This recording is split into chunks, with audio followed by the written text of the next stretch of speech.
Колкото и да е труден живота, братле, но колко ми се отказва тази мечта да вяря. Всички сме минали по този път, но винаги знай, че ще има някой да те потупа по гърбът.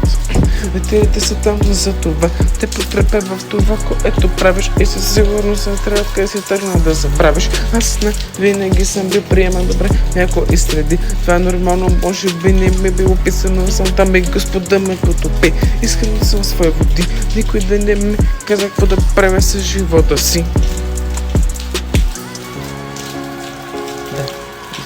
Братленце, знам как се чувстваш, знам какво сънуваш, знам за какво си мислиш, да започни да пишеш, всичко ще се оправи, не дай много да го мислиш.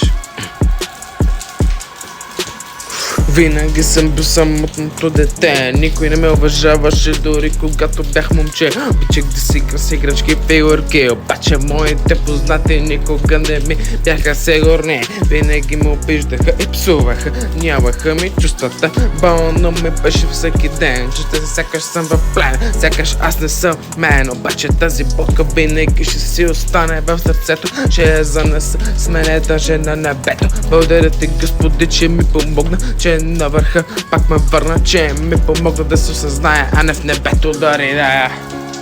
Дай сега последно.